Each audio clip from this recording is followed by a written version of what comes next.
안녕하세요. 여러분의 건강지킴이 여의보감 정유현입니다. 하루 종일 피곤하고 찌뿌둥한 느낌이 든다면 지금부터 제가 말씀드리는 행동을 아침에 일어나자마자 해보시는 건 어떨까요? 먼저 누운 상태에서 기지개를 켜는 건데요. 기지개를 켜는 게 별거 아닌 것 같지만 이 행동을 하게 되면 몸 곳곳에 혈액이 공급이 되면서 굳어있던 근육과 또 관절이 풀어진다고 하고요. 이렇게 기지개를 켠 이후에는요, 햇볕을 쬐시는 겁니다. 이 햇볕에는 잠을 유도하는 멜라토닌 호르몬 분비를 억제시켜주는 효과가 있어서 좀 더 잠을 쉽게 깰 수 있다고 합니다. 오늘도 여의보감 힘차게 출발해 보겠습니다. 도움 말씀 주실 두 분의 원장님 모셨는데요. 화면으로 만나보시죠.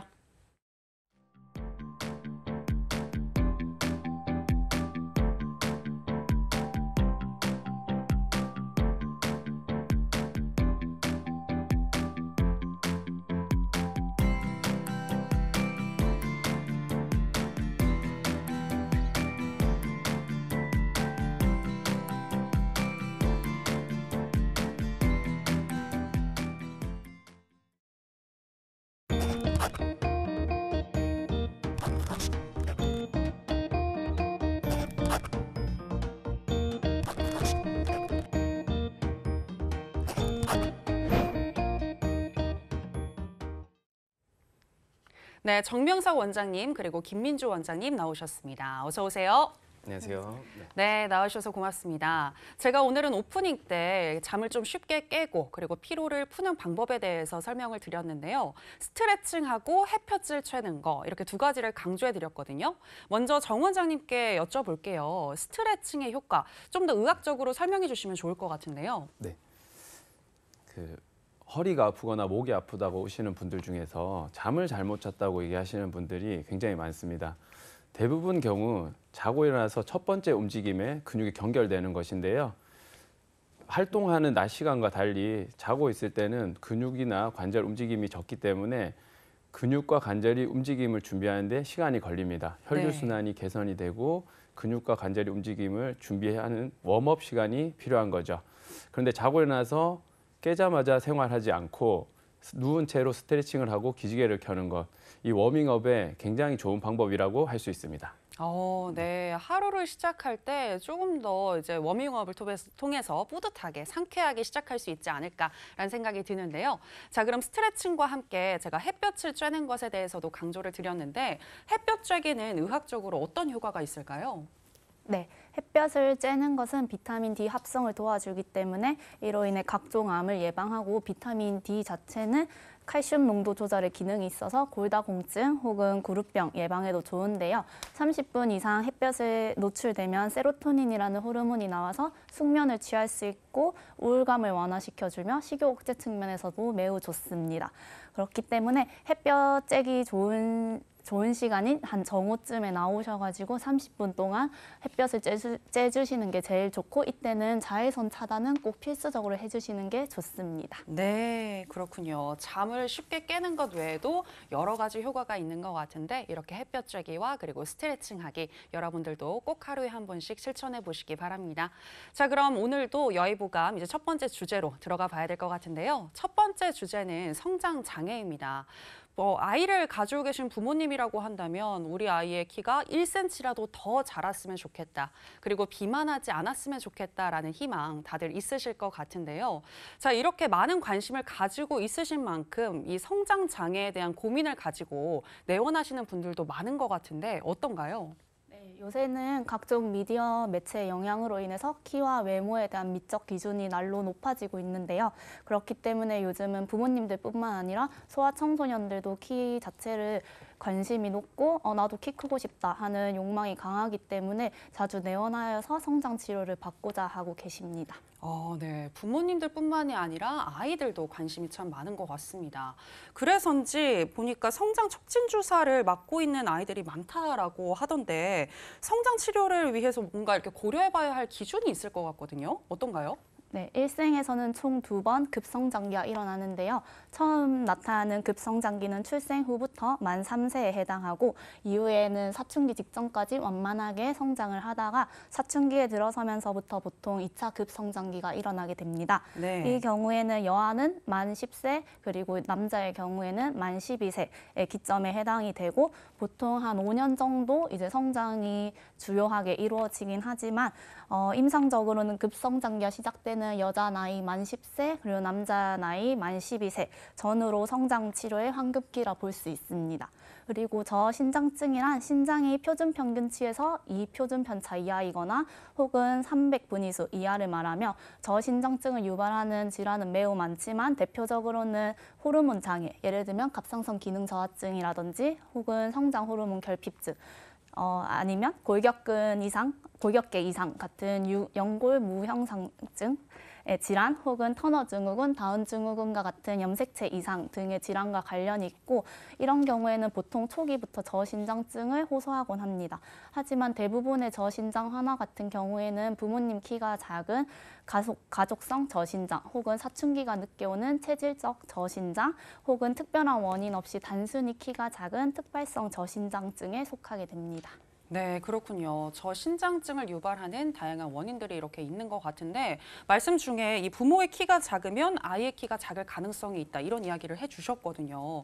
분명히 지금 이 TV 프로그램을 보시면서 우리 아이는 과연 얼마 정도, 몇 센치 정도 클 수 있을까라고 궁금하신 분들 많으실 것 같은데 자녀의 예상 키를 뭔가 알아볼 수 있는 방법이 있을까요? 네, 첫 번째로는 유전적 성장 예측치인데요. 남아의 경우에는 아빠 키와 엄마 키를 더한 값을 나누기 2해서 플러스 6.5cm를 한 값이고 여아의 같은 경우에는 반대로 마이너스 6.5cm로 계산을 하게 되는데 이러한 선천적 요인이 실제로 키에 미치는 영향은 30% 내외인 것으로 알려져 있습니다. 네. 이 방법 외에도 가장 중요하고 정확한 방법에는 엑스레이 검사가 있는데요. 왼쪽 손목에서 이제 7개 수근골, 그리고 11개의 수지골, 그리고 요골과 척골 부위의 원위부 등 총 20개의 뼈의 모양과 밀도를 분석해서 골 연령을 알아내는 방법입니다. 1년에 임상적으로 4cm 이하 크거나 또래 아이들에 비해서 10cm 이상이 작은 경우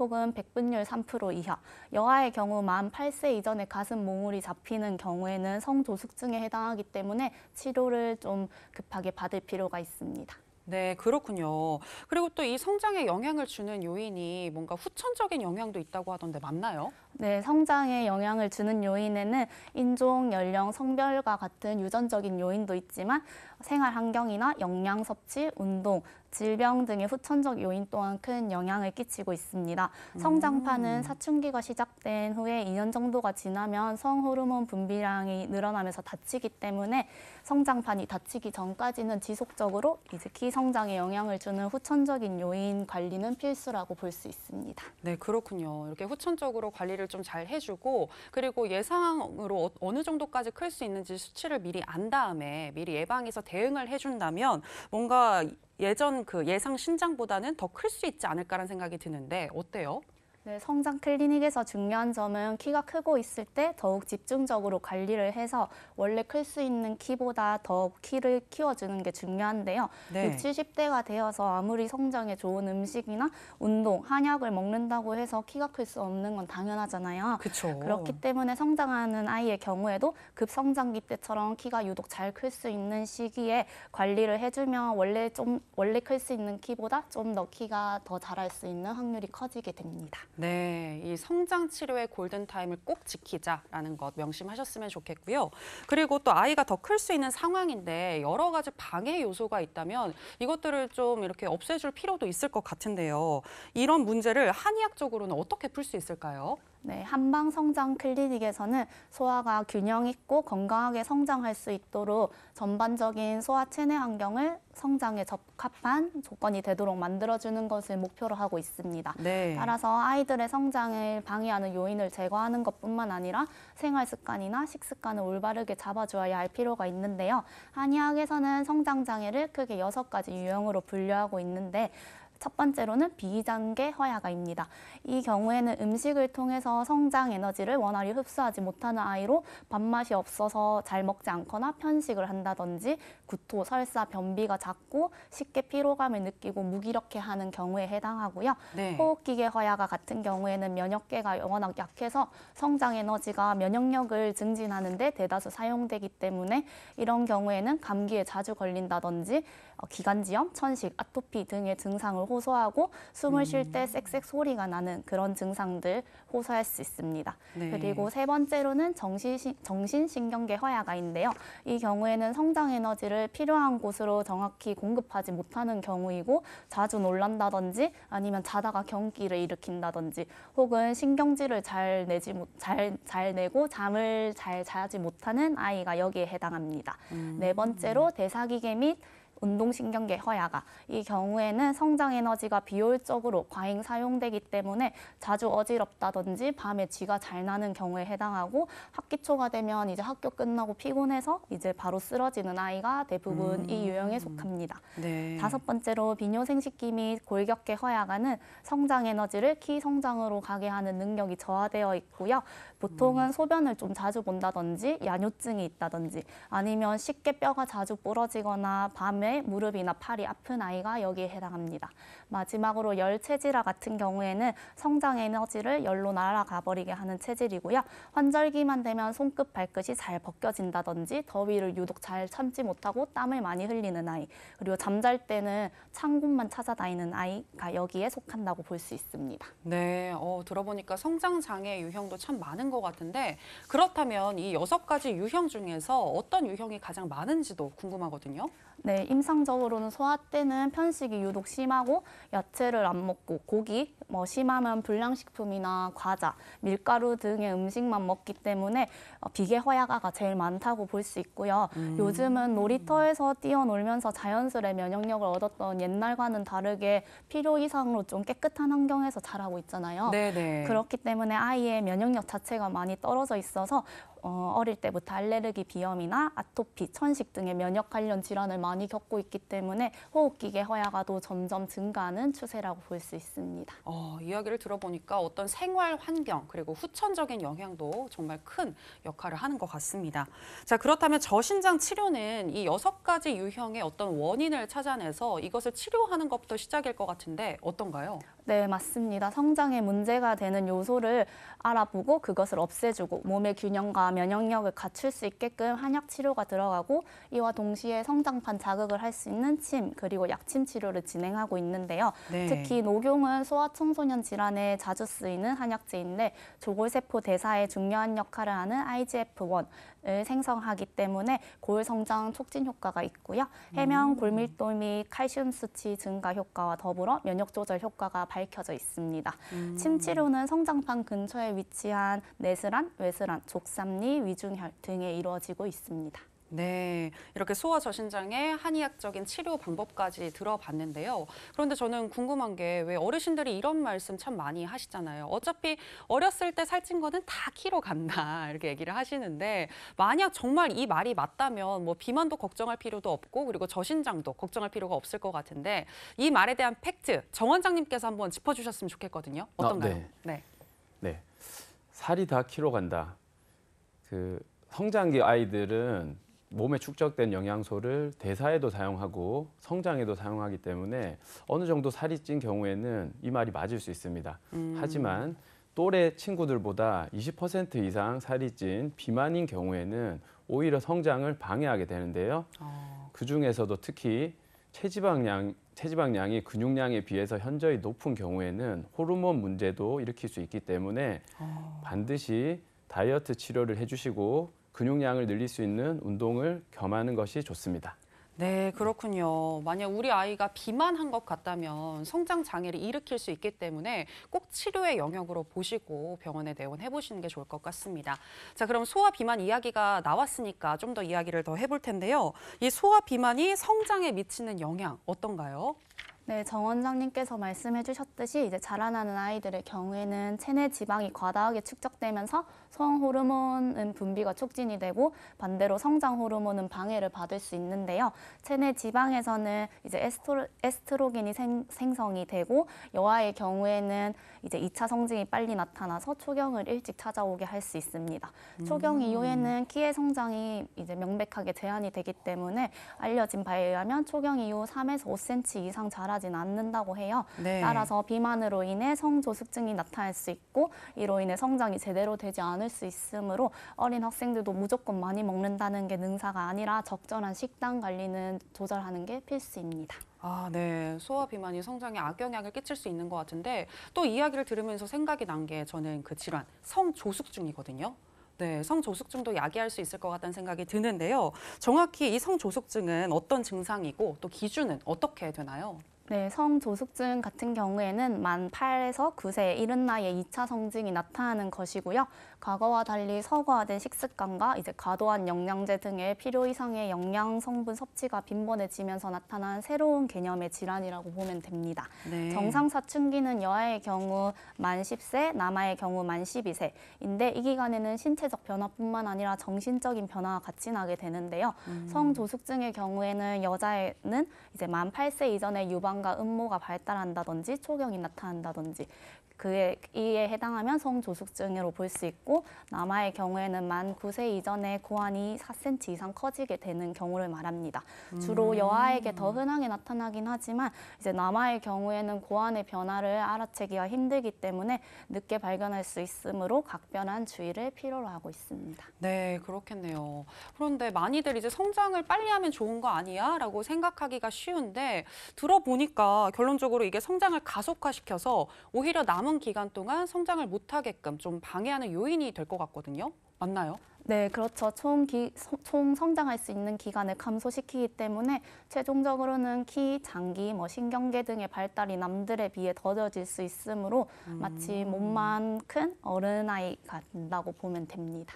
아, 그렇군요. 그렇다면 이런 성조숙증을 유발하는 이유가 아까 잠깐 언급해 주신 이 소아 비만 때문일까요?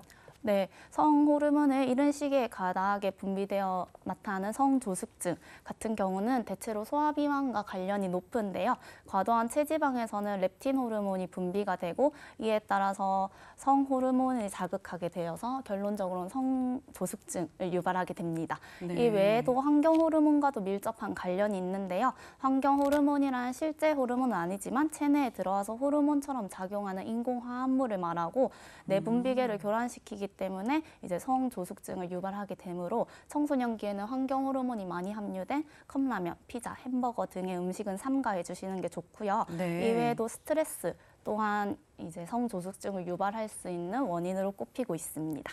네, 그렇군요. 비만하지 않게 그리고 환경 호르몬에 최대한 노출되지 않게 스트레스는 적게 이 부분을 기억하시면 될 것 같은데 이 중에서 가장 우리 아이들도 힘쓸 수 있는 게 바로 비만하지 않는 것일 것 같거든요.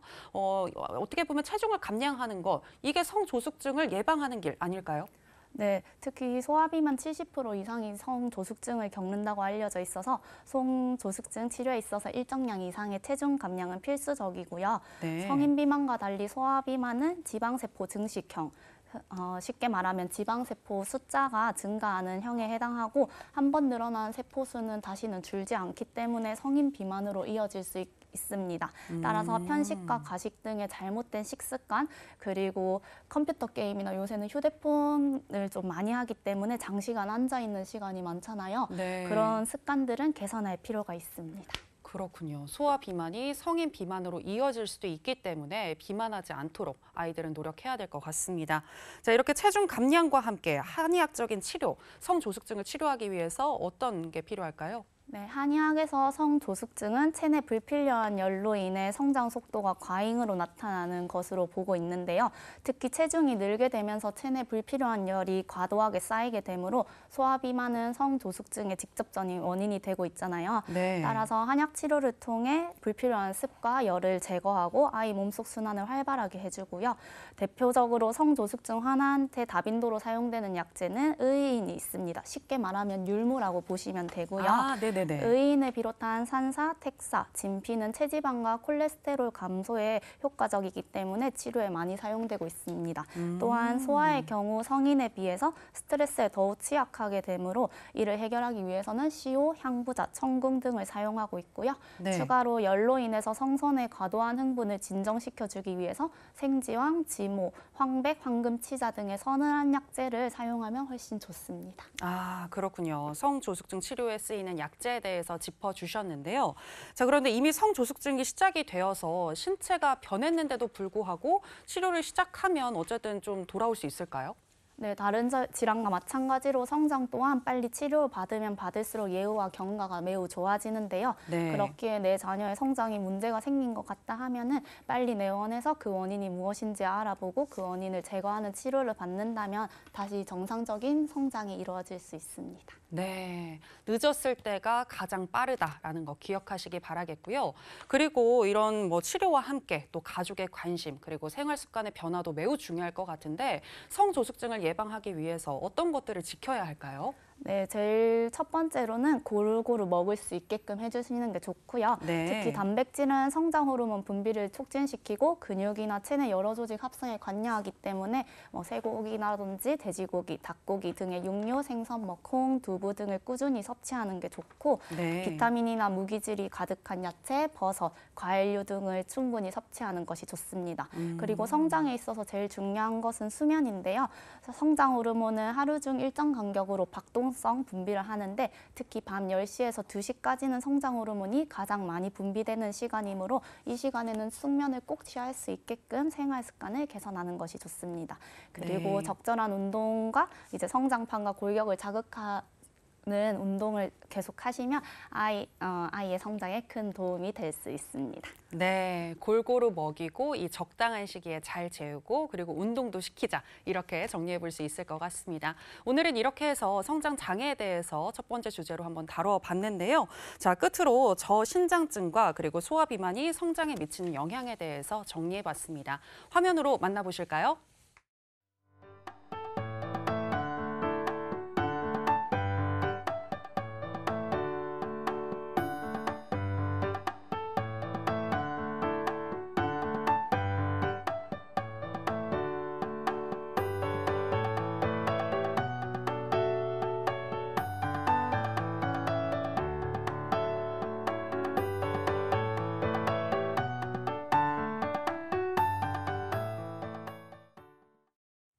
네, 여러분은 여의보감과 함께하고 계십니다. 이제 두 번째 주제, 역류성 식도염에 대해서 이야기 나눠보도록 하겠습니다. 저는 물론이고 정말 많은 현대인들이 현재 앓고 있는 그런 질환이라고 하는데요. 최근 몇 년 동안 이 역류성 식도염 환자가 꾸준히 증가하는 것은 물론이고 또 재발률도 많이 높아지고 있다고 하는데 근본 원인은 무엇이고 어떻게 해결할 수 있을지 이야기 나눠보도록 하겠습니다. 먼저 정 원장님, 이 역류성 식도염 정확히 어떤 질환인가요? 네, 먼저 위식도 역류 질환에 대해서 설명을 드리겠습니다. 위식도 역류 질환은 위의 내용물들이 식도로 올라가서 식도를 손상시키면서 불편한 증상을 유발하고 또는 이로 인해 합병증을 유발하는 질환인데요. 이 위식도 역류 질환은 미란성과 비미란성으로 나뉩니다. 네. 여기서 미란이라는 거는 손상이 되어서 눈에 보이는 손상된 세포를 말을 하고요. 식도 부위가 손상이 돼 있겠죠. 네. 그래서 내시경으로 확인이 가능합니다. 오. 그래서 이런 증상이 있는데 내시경으로 확인이 되는 분들은 미란성이고 확인이 안 되는 분들은 비미란성으로 이렇게 확인해 주시면 되고요. 미란성이 그 하얗게 막 이렇게 네, 보이는 하얗게 거 좀 아닌가요? 보이는 그걸 보실 수 있습니다. 네네. 네. 그리고요. 그래서 이 위식도 역류 질환 중에서 역류로 인해서 식도에 미란이나 궤양과 같은 형태학적인 변화가 일어난 상태를 역류성 식도염 또는 미란성 식도염이라고 부릅니다. 지금 이제 그림과 같이 식도 아래 끝부분에는 고리 모양의 근육이 있는데요. 네. 이 하부식도 관략근이라고 부릅니다. 정상적인 경우에는 이 하부식도 관략근이 꽉 조이고 있어서 위의 내용물들이 식도로 역류하지 않습니다. 그런데 이 하부식도 관략근의 조절 기능이 약화된 경우에 그 사이에 틈이 생기게 되고 위산이나 위 내용물들이 역류하여 식도를 손상시키고 불편한 증상을 만들어냅니다. 그런데 어. 그런데 이런 증상이 자주 그리고 지속적으로 일어날 때 역류성 식도염이 발생하게 되는 것입니다. 네, 그렇군요. 그러니까 위 안에 음식물과 그리고 위액이 이렇게 역류하는 그런 질환이다. 이렇게 알면 될 것 같은데 왜 이런 상황이 일어나는 거예요? 네, 첫 번째로는 위 내부의 양적 증가를 들 수 있습니다.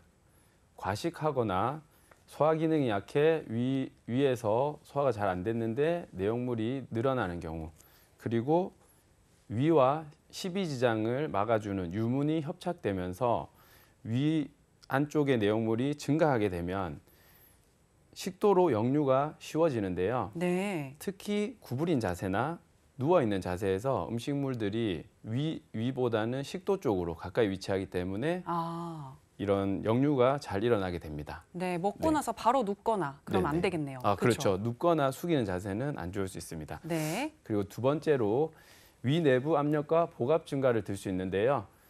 비만하거나 복수가 찬 상태, 그리고 임신한 상태에서는 위 내부 압력이 증가할 수 있고, 그리고 꽉 끼는 옷을 입거나 복대를 착용한 경우, 그리고 기침을 자주 하는 경우에는 복부의 압력이 증가하면서 역류가 잘 일어납니다. 그런데 방금 두 가지는 사실 일반적으로 겪을 수 있는 상태고, 네. 이런 상황이 지속되지만 않는다면 질환이라고 하기는 어려웠거든요. 근데 이제 마지막으로 세 번째가 중요한데요. 네네네. 가장 중요한 요인은 관략근의 이완과 낮은 압력이 가장 큰 원인이 됩니다. 아, 식도 괄약근 얘기하시는 그렇죠. 거죠? 네. 네.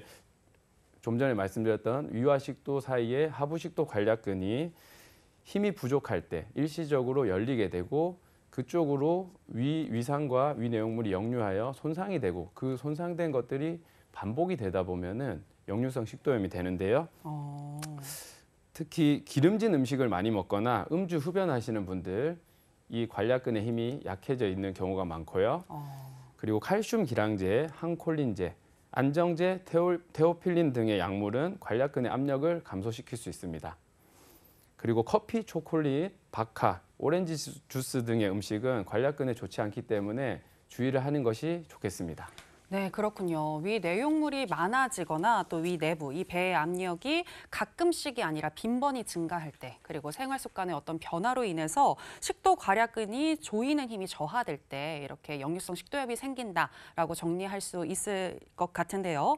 자, 그런데 제가 이 역류성 식도염이 스트레스와 관련이 있다라는 그런 기사를 봤거든요. 김 원장님께 여쭤보고 싶은데 정말 그런가요?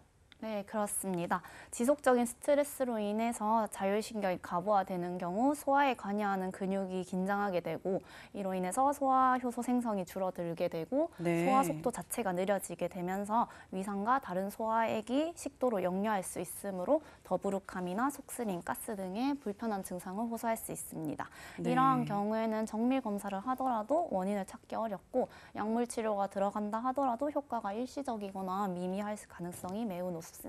아, 네. 정말 스트레스는 만병의 근원인 것 같은데요. 지금 잠깐 증상에 대해서 언급을 해주셨긴 하지만 환자들이 어떤 증상을 가장 많이 호소하는지 정 원장님께서 짚어주시죠. 네. 네, 가장 전형적인 증상은 가슴 쓰림과 위산 역류입니다. 그런데 국내 연구에 따르면 이런 전형적인 증상보다 비전형적인 증상을 호소하시는 환자분들이 더 많다고 합니다. 네. 네, 비전형적인 증상으로는 인후부 이물감이나 연화곤란, 기침, 트림 등, 그리고 충치 같은 가슴이나 식도 주변이 아닌 다른 부위에서 나타나는 증상인데요. 꼭 가슴 쓰림이나 위산 역류가 없더라도 이런 증상이 있는 경우에는 역류성 식도염을 의심해 볼 수 있겠습니다. 그렇군요. 저도 지금 들으면서 얼마 전에 있었던 증상이 혹시 역류성 식도염 때문인가라는 질문을 갖게 됐는데요.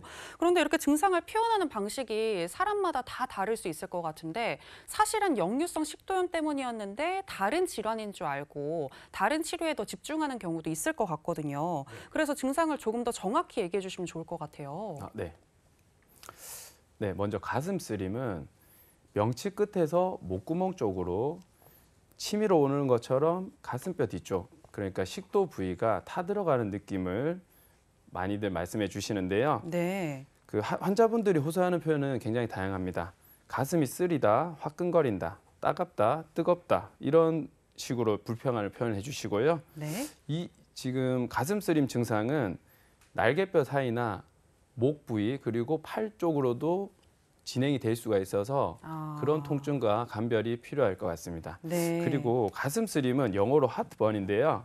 여기에 심장을 의미하는 하트가 들어있잖아요. 네네. 그래서 심장 쪽 질환과 굉장히 헷갈리는 경우가 많아요. 가슴 쪽에서 통증이 나타나다 보니까. 네네. 그래서 심한 흉통을 호소하면서 내원하시는 분들도 있기 때문에 특히 심장 쪽 질환이랑 감별이 필요합니다. 심장 쪽 질환이라고 한다면 뭐 협심증이나 뭐 심근경색 이런 것들일까요? 네, 정확합니다. 그렇군요. 네. 네, 그리고 또 뭐 위산이 역류하는 그런 증상도 있을 것 같은데 맞죠? 네. 두 번째로 이제 전형적인 증상인 위산 역류가 있는데요. 위산 역류는 위액이나 위 내용물이 식도나 후두부 쪽으로 역류하는 현상을 얘기하고 환자분들은 주로 입이 쉬고 쓰다 이런 식으로 표현을 많이 하십니다. 네. 보통은 과식을 하거나 식사 후에 바로 누웠을 때 위산 역류는 굉장히 심해지는 경향을 보입니다. 그렇군요. 지금까지는 어떤 전형적인 증상에 대해서 얘기를 해주셨다면 네네. 비전형적인 경우가 더 많다라고 얘기하셨잖아요. 그렇죠. 네, 어떤 게 있을까요? 네, 비전형적인 증상은 소화기 쪽 증상으로는 연화곤란이나 연화통, 오심 등이 있는데 음식물이 잘 안 삼켜지고 음식물을 삼킬 때 통증이 느껴진다든지 구역감이 있는 분들이 많고요. 그리고 이비인후과적인 증상으로 인후 쪽 이물감이나 만성 기침, 그리고 신 목소리가 나는 분들, 그리고 후두염 등이 있습니다. 이런 분들은 음식이 자꾸 삼켜지지 않고 그리고 뭔가 걸린 것 같다, 내려가지도 올라가지도 않는다 이런 표현을 많이 하시고 네. 계속 목이 간지럽다든지 기침을 하시고 건조하니까 신 목소리가 나시는 분들도 많고요. 아까 말씀드렸던 이제 충치, 위로 식도염이 심해서 역류가 심할 경우에는 이 구강 쪽으로도 증상이 나타날 수 있는데요. 결국에 위산은 굉장히 강력한 산성이기 때문에 치아도 손상을 시켜서 충치가 나타날 수도 있습니다. 네, 역류성 식도염 정말 가볍게 봐서는 안 될 질환인 것 같은데요. 그렇다면 이런 증상 자체를 넘어서서 다른 합병증으로까지 이어질 수 있을까요? 네. 먼저 이런 증상이 반복되지만 않는다면 가볍게 넘길 수 있고요. 아마 여러분들도 이런 증상은 많이 겪어보셨을 거예요. 음식 먹고 나서 속이 더부룩하고 계속해서 꺽꺽거리면서 트름이 나오고 그리고 뭔가 먹었는데 삼켜지지 않는 느낌. 일시적으로 나타난다면 괜찮지만 심한 역류성 식도염의 경우에는 증상이 자주 재발되고 그리고 만성적인 경과를 보이는 경우가 굉장히 많습니다.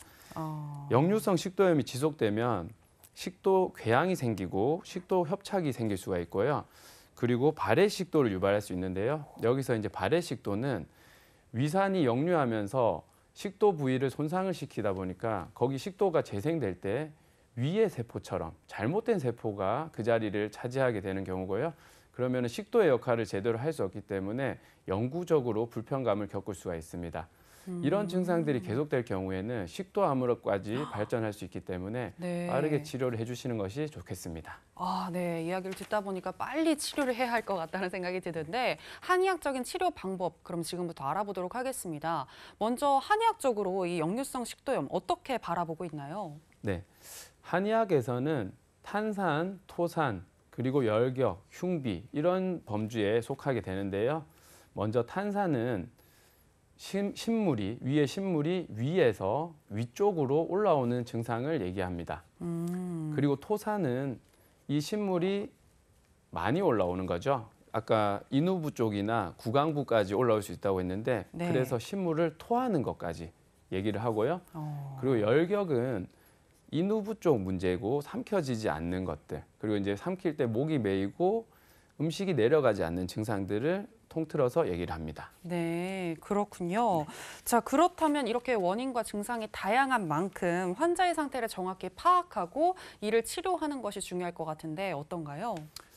네, 지금 말씀드린 전형적인 증상들, 가슴이나 명치에 타는 듯한 증상이 나고 신물이 넘어오고 그리고 음식이 잘 내려가지 못하고 윗배가 답답한 그런 느낌은 이제 공통적으로 호소를 하시는데요.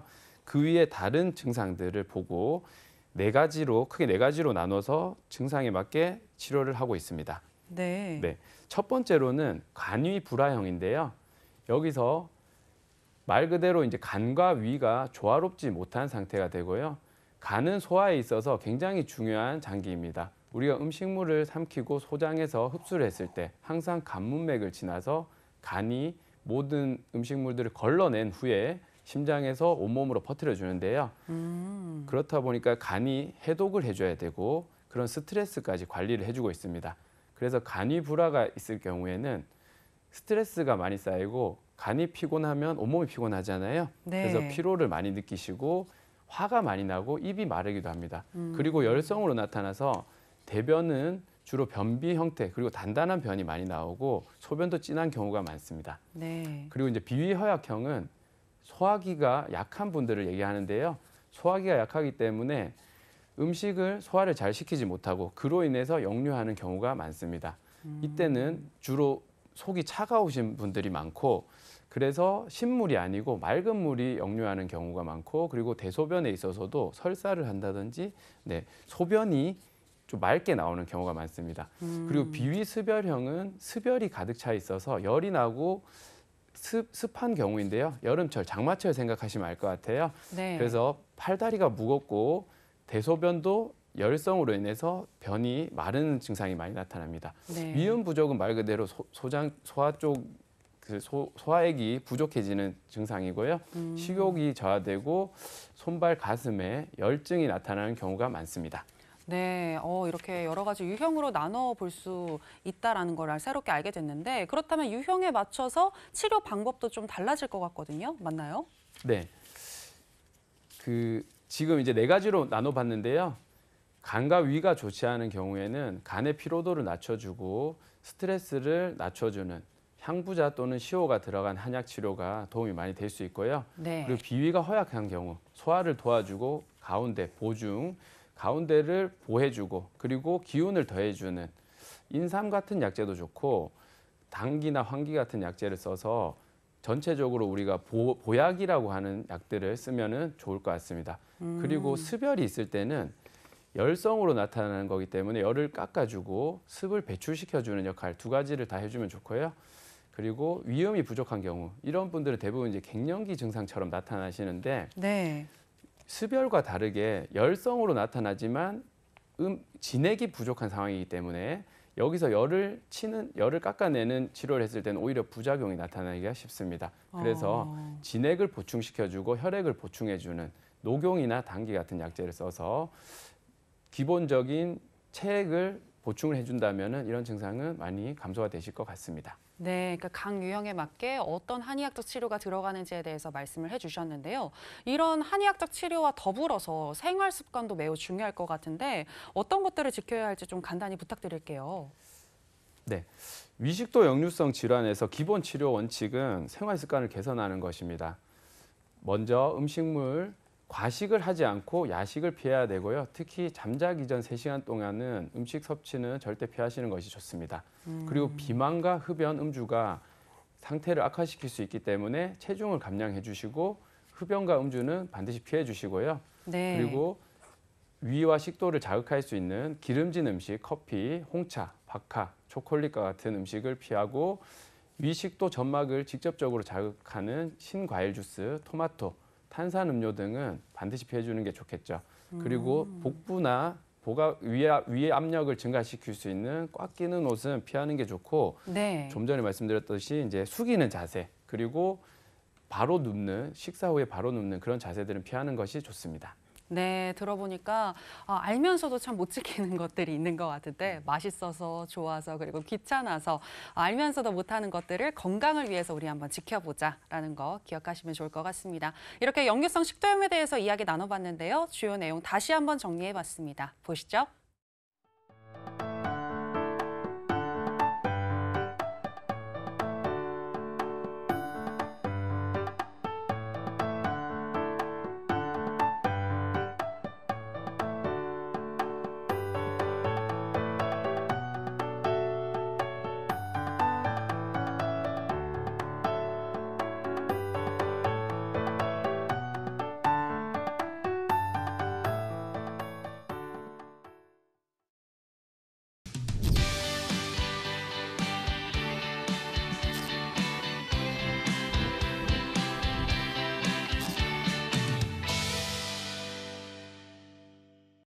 한의학과 건강상식을 시원하게 풀어보는 코너 무엇이든 물어보감입니다.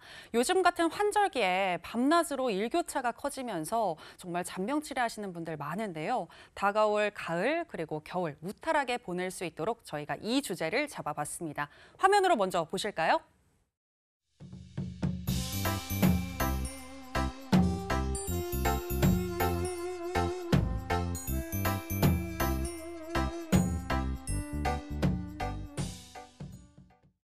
네, 바로 환절기 건강 챙기기인데요. 우리 원장님들도 환절기에 건강 챙겨라, 챙겨라 이런 말씀 주변에 참 많이들 하실 것 같습니다. 그런데 사실 의료인이 아닌 입장에서는 왜 환절기에 건강을 잘 챙겨야 하지? 그리고 일교차에 왜 대비해야 하지? 이런 생각들 들 수 있을 것 같거든요. 그래서 일교차에 노출이 되면 신체는 어떤 상황에 직면을 하게 되는지 먼저 정 원장님께서 설명해 주시죠. 네, 제가 이 얘기 진짜 많이 하는데요. 네네. 네, 우리 몸은 항상성이라는 것이 있습니다. 항상 네. 똑같은 상태를 유지하려고 하는 것이고요. 특히 체온 유지에 굉장히 에너지를 많이 쓰게 됩니다. 근데 항상 똑같은 상태를 유지한다는 것은 실제로는 항상 변하고 있다는 뜻이기도 해요.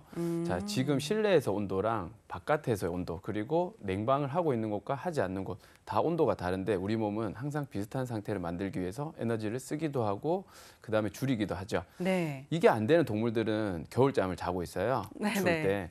그래서 여기에 에너지를 워낙 많이 쓰다 보니까 다른 기능들은 조금 부족해질 수밖에 없습니다. 아. 특히 면역 기능이 많이 약해지게 되기 때문에 에너지를 적절하게 사용을 하면서 온도를 유지할 수 있도록 체온 관리에 힘을 써주시는 것이 좋을 것 같습니다. 네, 체온 유지를 위해서 힘을 쓰다 보니까 다른 기능들이 떨어질 수 있다. 특히 면역계가 약해질 수 있다라는 말씀을 해주셨는데 저 같은 경우에는 이런 환절기에 알레르기가 정말 심해지거든요.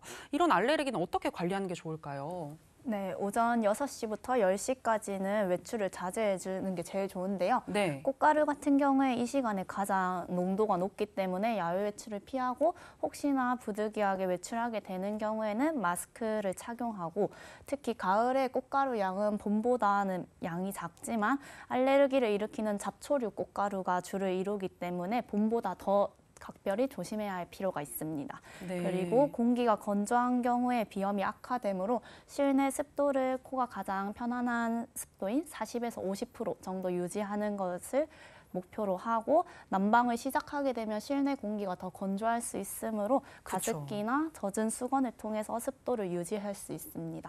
네. 그리고 생리식염수로 코 속 비강을 씻어내면 더없이 좋아요. 아, 그렇군요. 위생에 신경 쓰셔야 되고 그다음에 습도도 잘 유지해 주셔야 하고 뭐 코로나가 좀 잦아들었다고는 하지만 마스크 착용도 해주시면 좋을 것 같습니다. 그런데 이렇게 좀 찬바람이 불어올 때 어르신들의 신음소리가 더 좀 강해지는 것 같거든요. 특히 관절 질환 있으신 분들 막 너무 쑤신다, 사귄다 막 이런 얘기들 많이 하시는데 왜 그런 거예요, 정 원장님? 네. 먼저 혈액의 역할이 중요하기 때문인데요. 네. 혈액이 산소도 공급해주고 에너지도 공급해주고 노폐물 빼주고 염증 제거하면서 고쳐주고 온도 조절이나 면역 작용까지 안 하는 곳이 없습니다. 그런데 추워지면 우리가 추울 때 생각해 보면 움츠러들잖아요. 네. 우리 몸은 체온을 유지하기 위해서 바깥쪽 표피 쪽에 혈관을 닫고 속으로 복부나 얼굴 뇌 쪽으로 혈관을 열어서 혈액을 공급하려고 합니다. 더울 때는 표피 쪽을 열어서 땀을 내서 온도를 식혀주고요. 네. 근데 춥다 보니까 바깥쪽 근육이나 이런 관절 쪽은 아무래도 좀 소홀하게 되고요. 그래서 워밍업 하는 시간이 굉장히 오래 필요한데요. 네네. 그 어르신들 같은 경우에 혈액순환이 아무래도 원활하지 못하다 보니까 안 그래도 추운데 혈액순환도 잘 안 되고 그러니까 근육이나 관절이 준비가 잘 안 된 상태에서 움직임을 갖게 되면 통증이 굉장히 많이 느껴질 수가 있습니다. 아, 네. 의학적으로 풀어주시니까 정말 쏙쏙 이해가 되는데요. 그렇다면 어르신들의 경우에 뭐 좀 외출하시기 전에 미리 좀 스트레칭을 하시는 게 좋을까요? 정 원장님? 그렇죠. 네. 그 아까 스트레칭하고 햇빛 쬐기 하신다고 하셨잖아요. 네네네. 굉장히 좋은 방법입니다. 어르신들도 주물러 주시면 움직이기가 훨씬 편하다고 하세요. 네. 여기서 주무르는 거는 혈액순환 도와주는 거거든요. 그래서 혈액순환이 될 수 있게 스트레칭과 주무르기 그리고 스스로 두드리는 정도까지는 괜찮아요. 스스로 몸을 두드리면 다칠 정도로 아플 정도로는 안 하거든요. 네, 그렇죠. 그 정도를 두드리면 혈액순환을 굉장히 원활하게 해주고 특히 표피 쪽으로 순환이 되기 때문에 근육과 관절 움직임에 도움이 많이 되십니다. 네, 많은 분들에게 도움이 될 것 같고요. 그리고 또 이런 환절기에 건조함 신경 써야 되잖아요. 체내 수분 관리 어떻게 하는 게 좋을까요?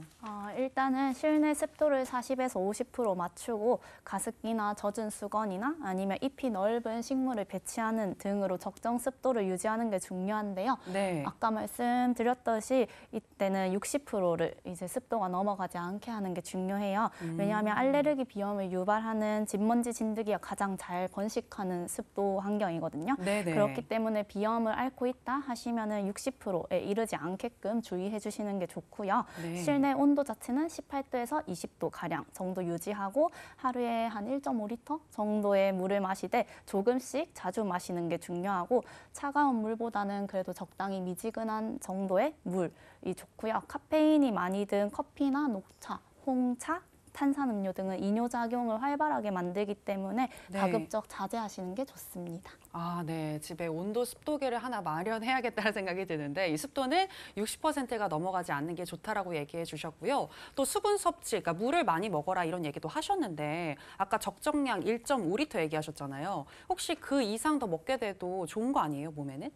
물은 흔히도 알다시피 많이 먹으면 좋다라고 알고 계시지만 물이 들어가는 양만큼 배출하는 것도 못지않게 중요해요. 그래서 혹시 신장 기능이 조금 떨어진다든지 아니면 다른 외부 요인에 의해서 물은 많이 먹는데 소변이나 땀 배출이 원활하지 않다면 물 섭취를 조금 줄이시는 게 좋고 과량의 물 섭취 같은 경우에는 붓기를 유발할 수 있기 때문에 네. 그런 경우에는 본인들 컨디션 확인하면서 물 섭취하시는 게 좋습니다. 네, 무조건 물을 많이 먹는다고 다 좋은 것도 아니다. 이렇게 좀 생각을 해볼 수 있을 것 같은데 저희 어머니 같은 경우에는 이렇게 좀 찬바람이 불 때 모과차나 생강차 이런 것들 많이 챙겨주시거든요. 좋은 방법 아닌가요?